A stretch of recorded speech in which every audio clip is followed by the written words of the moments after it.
Germany of Siegfried, of mythical heroes and the barbaric splendor of all that goes with war, but the foretaste of defeat.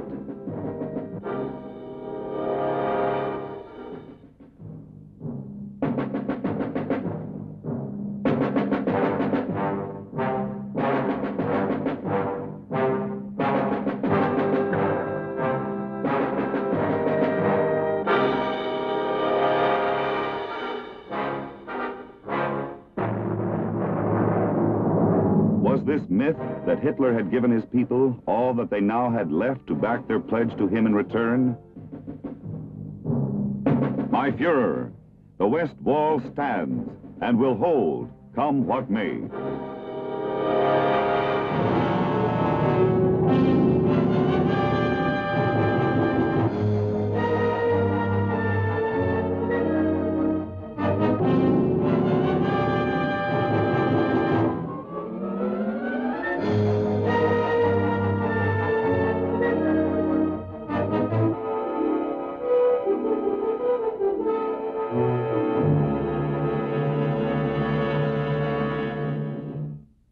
The 58th volume of the United States Army's History of World War II is entitled The Siegfried Line Campaign by Charles B. MacDonald.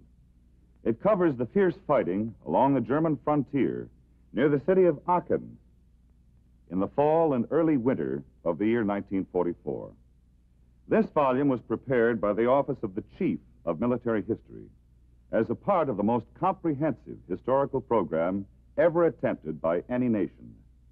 It will provide the American people with a full report of the U.S. Army's role in World War II and a permanent record of the accomplishments of the men who fought its battles.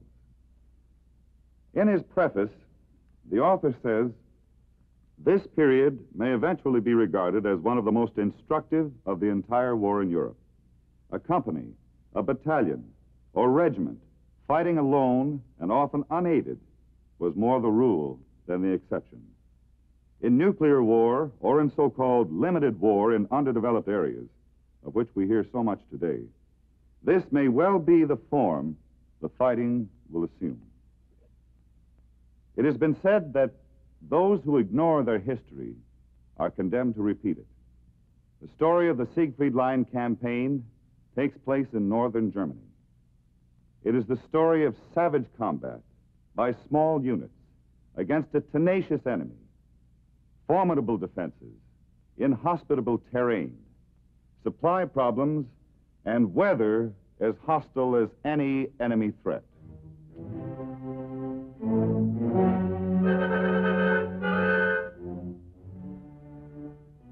There was no mistaking that frontier. Like those legendary dragon's teeth that sprang from the earth as armed men, its anti-tank obstacles stretched in a ribbon of mute sentries uncoiled across the quiet countryside.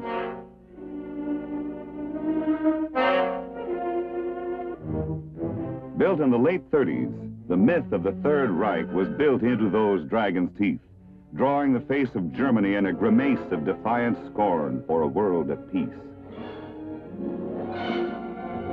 Now the years of war were passing elsewhere, and the neglected line, with its empty fortifications, was becoming part of a landscape where earth and myth merged into one, as that summer now merged into fall. And with fall, the Allied threat came at last, its armies sweeping the enemy before them across Europe like leaves are swept before a vengeful wind.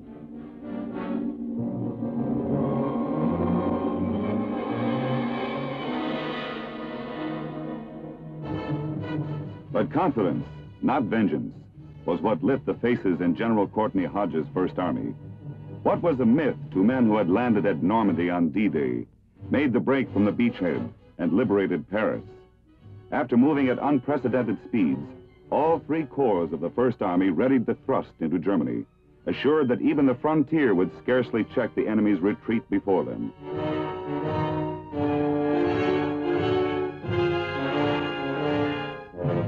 It was the 7th Corps, under General J. Lawton Collins, that would set the First Army's pace and make the main effort. In order to breach the Siegfried Line's fortifications before the Germans had a chance to man them, Collins mounted a reconnaissance in force the day after the first patrols had penetrated the frontier.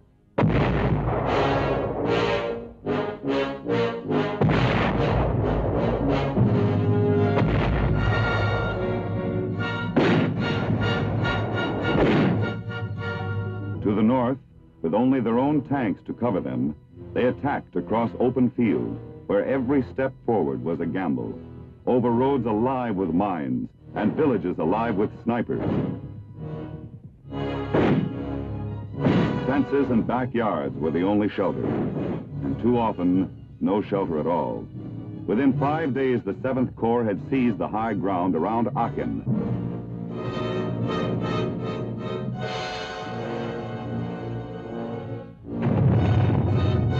Pierced the forward band of the Siegfried Line along an 11-mile front and penetrated the heavier line of fortifications in 2 places. Now the closest enemy was delay. Every day, every hour of it, General Collins knew, must bring the Germans closer to their defenses.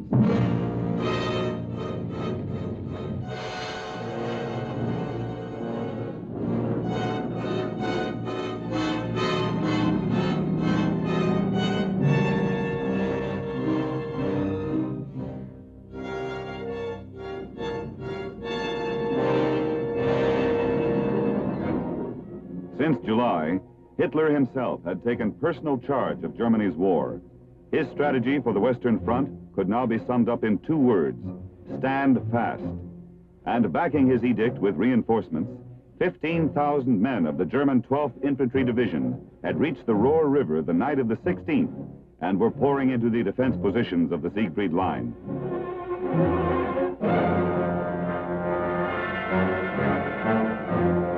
They were waiting as the 7th Corps reconnaissance burst into a full-scale attack on the line's main fortifications, extending to the south into the gloom of a forest straight from the German folktales of the Brothers Grimm, the stifling embrace of its densely interwoven trees obscuring the sky itself, the Hurtgen Forest, a name that would come to symbolize the long-drawn heartbreak and despair of war as surely as its fairy tale counterparts had enshrined the nightmares of childhood.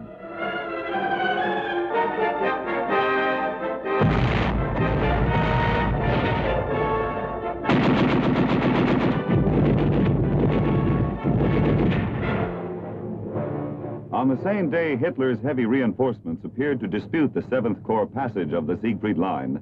To the north, over the Netherlands, the whole sky blossomed with parachutes in the war's largest airborne assault. If the Allied Operation Market Garden had succeeded, the Siegfried Line would have been outflanked, ending the Hurtgen Forest nightmare almost as soon as it began. But the weather, combined with unexpectedly firm German resistance, to prevent the airborne troops from keeping the foothold over the Rhine that would have set the stage for the drive to Berlin.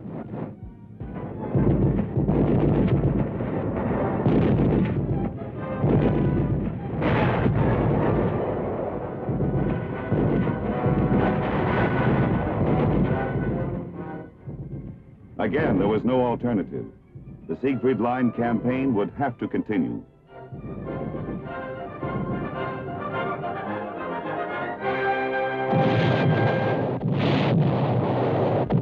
From the deceptively open country and the villages to the north, down to the shadowy heart of the Hurtgen Forest itself, the foot soldiers of the 7th Corps carried their assaults.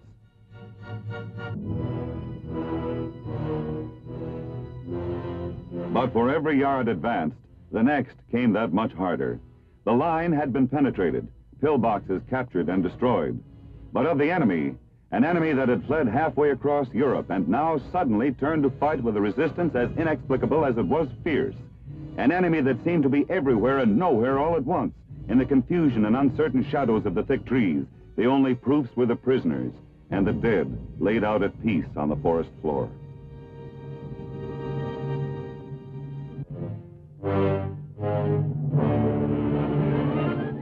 "19 days had passed since General Lightning Joe Collins had pierced the first dragon teeth of the Siegfried Line.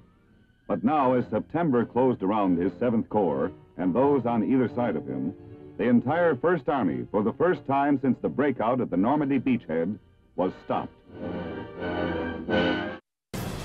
November came, and with it, the staggering assault delivered by the 28th Division of General Giraud's 5th Corps. But the merciless force absorbed that wholesale tragic heroism and asked for more.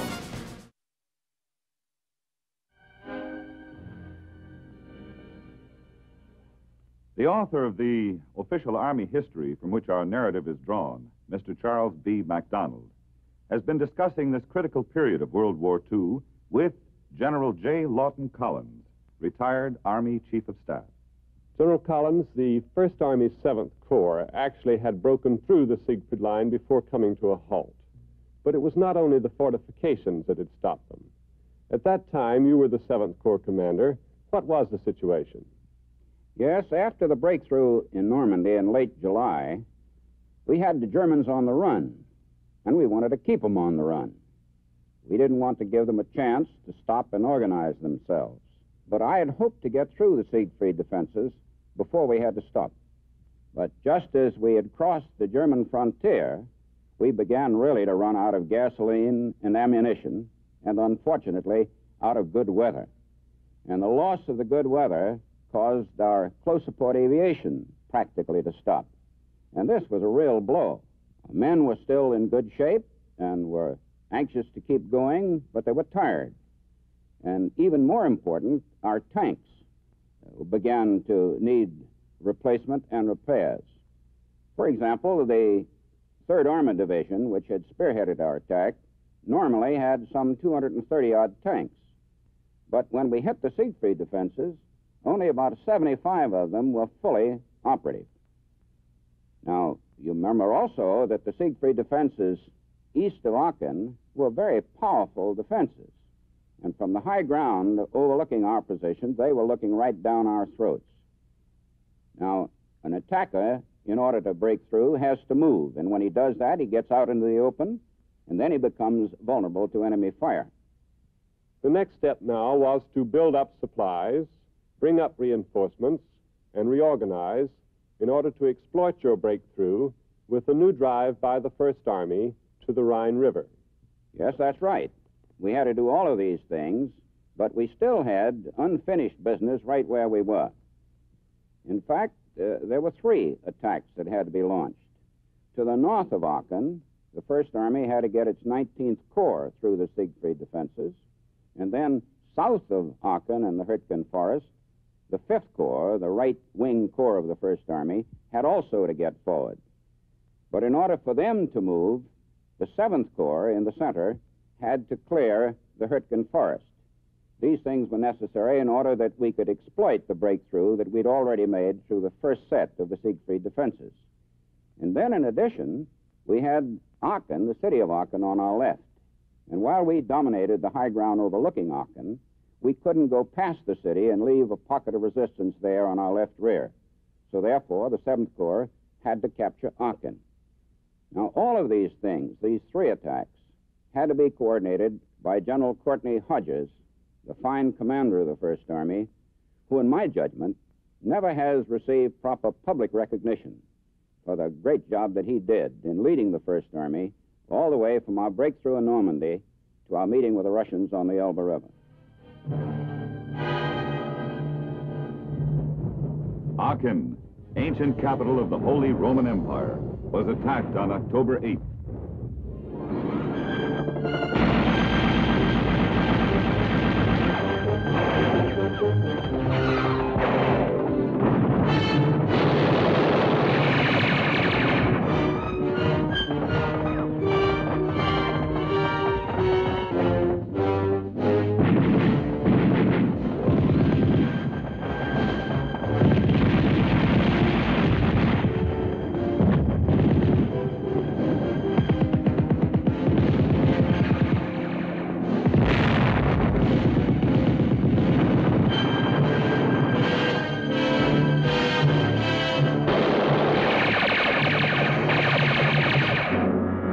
For 13 days, this shrine to Germany's resplendent history was convulsed in the tumult of modern war.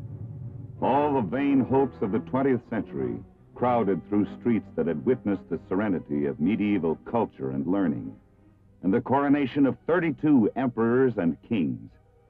To the Americans, The surrender of Aachen meant another concentration of enemy resistance wiped from their path. To the returning refugees, evacuated when the order had come for the city's last-ditch defense, in these crumbled ruins lay the still warm ashes of the myth of the Third Reich, dating now not the 1,000 years into the future that Hitler had pledged it, but more than 1,000 years back, to the day when the city had given birth to Charlemagne, Emperor of the West. In terms of war, Aachen now belonged to the past.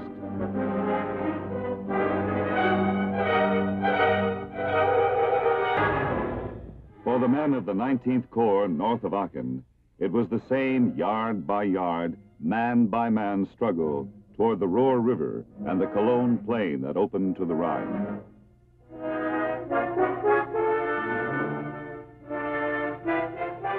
But below Aachen, still lying athwart the entire south wing of General Hodge's First Army, the Hurtgen Forest remained uncleared. November came, and with it, the staggering assault delivered by the 28th Division of General Giraud's 5th Corps. But the merciless forest absorbed that wholesale tragic heroism and asked for more. Courage was no match for it, measured in any amount of men. It devoured them and asked for more. It had become a nightmare from which there was no awakening, even as a new enemy joined the old. The worsening weather was an enemy the men could come to grips with, but to almost as little avail. And like the old one, it seemed to become more tenacious as the days passed.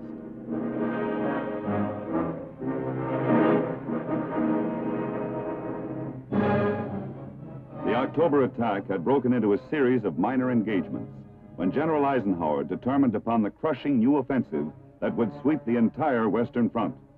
The 9th Army, under General William H. Simpson, was moved in north of Aachen.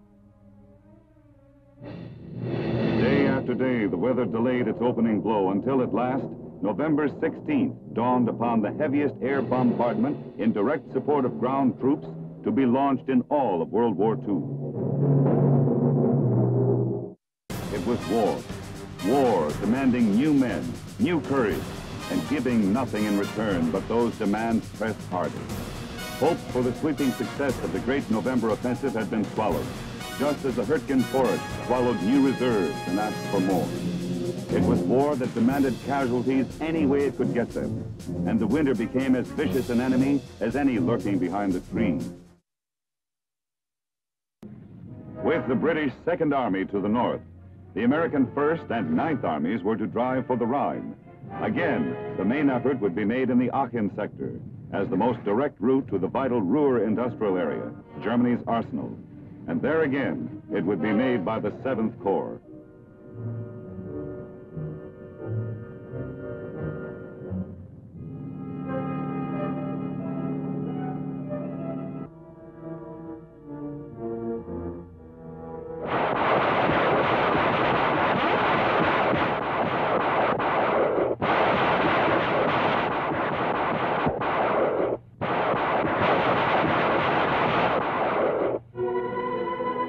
The onslaught did not miss its mark.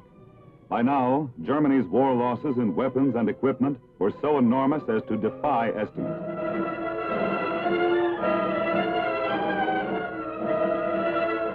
The summer months alone had taken over 1 million German casualties, and now new and uncounted numbers pressed the total to nearer 4 million since the war began.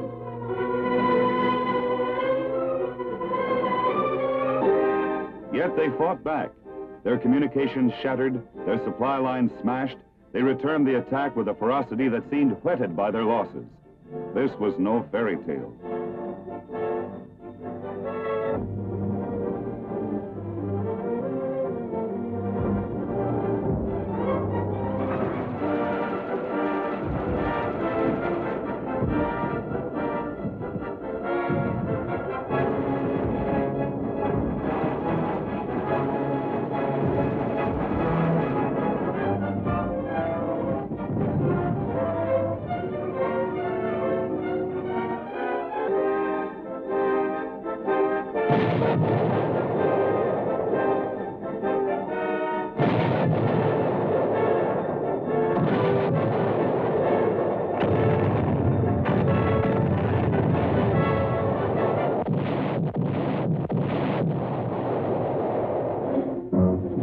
This was no myth.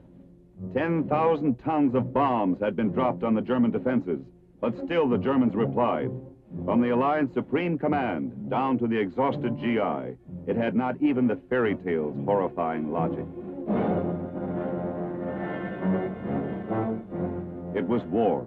War demanding new men, new courage, and giving nothing in return, but those demands pressed harder. Hopes for the sweeping success of the great November offensive had been swallowed, just as the Hurtgen Forest swallowed new reserves and asked for more. It was war that demanded casualties any way it could get them, and the winter became as vicious an enemy as any lurking behind the trees. In the Hurtgen Forest, it was war where battle tactics lost their meaning, where gains were still measured in yards, in feet, in dead. Still, they were gains. And while battle strategies might founder, the inexorable rules of war would demand that either advance or retreat must eventually prevail. Even in the Hurtgen Forest, one of those must prevail. It was advance.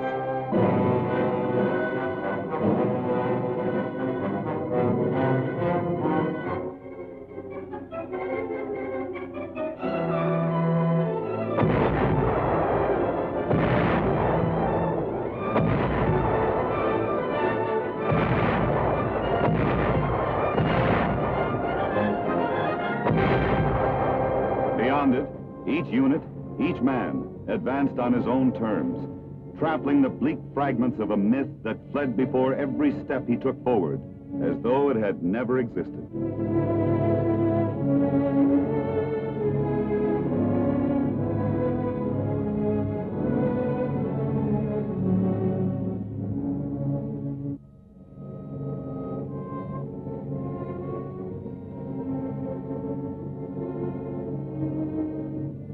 As though nothing but cold and mud had ever existed. Beyond the Hurtgen Forest, war became human again, but that did not redeem it.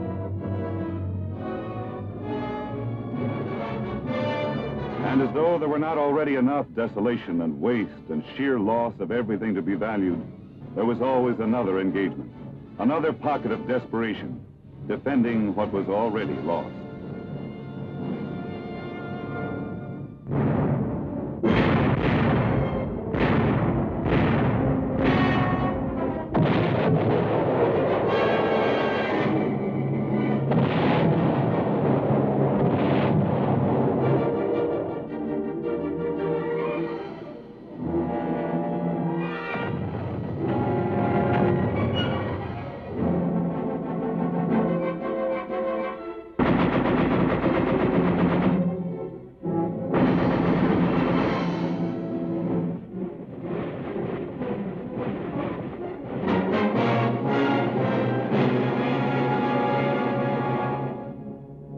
And there was the cold, echoing in desolate wastes of roads and towns and people in ruin, the hollow entreaties of defeat.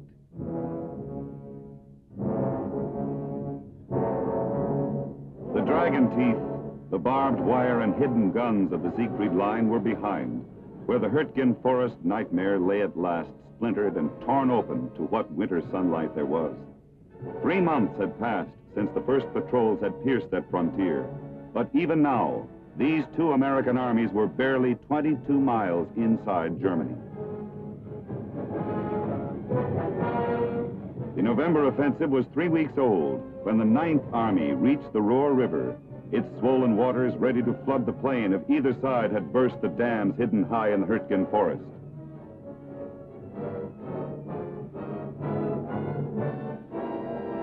A week later, a long week of hard fighting, because no one could have named its end. The First Army broke through to the Roer River, and the plain opened out toward the Rhine, where hope lay that war, even this war, might end. The Siegfried Line campaign was a part of history, but was it a part, and perhaps, after all, the real part of war? General Collins, the dash of long sweeping drives was conspicuously absent from this campaign, but that is what much of war is like, long periods of dogged, determined fighting. Yes, that's correct. As a matter of fact, I think the chief of military history has put it very well in his foreword to your book when he says that huge armies waged the campaign described in this book, but the individual soldier, pitting his courage and stamina against harsh elements as well as a stubborn enemy, emerges as the moving spirit of these armies. As a matter of fact, no part of the fighting in Europe tested the American soldier quite like the Siegfried campaign did, and the fighting in the Hürtgen Forest. The American soldier there proved that he could take some pretty hard knocks and still slug it out. And I might say that if this story lacks a smashing climax, this is because the historian, unlike the novelist, is never the master of his material. Ordinarily, of course, the campaign would have continued with a big push across the Ruhr River to the Rhine. Yes, but as a matter of fact, while we were slugging it out in the Hürtgen Forest, Hitler was planning a major counteroffensive to the south of us that he hoped would end the war. And there, about 25 miles south of Aachen, he hit a very thinly held part of our line, made a breakthrough there, and it led into what became known as the Battle of the Bulge. This goes a long way toward explaining the fierce resistance put up by the Germans on the Ruhr Plain and in the Hürtgen Forest. Looking ahead to his counteroffensive, Hitler had ordered that no Allied soldier was to be allowed to set foot beyond the Ruhr River. Yes, but fortunately, in the Battle of the Bulge, we used up all of the German reserves of men and material west of the Rhine River, and the attacks of the 1st and the 9th Armies through the Siegfried defenses prior to the Bulge had chewed up all the local reserves available, so that when we moved back north of the Bulge to renew our attack across the Ruhr River and the Cologne Plain, things moved along very rapidly. And we soon had Cologne, as a matter of fact, within 2 weeks, and we were firmly on the Rhine, and thereby had guaranteed the ultimate success of our war in Europe.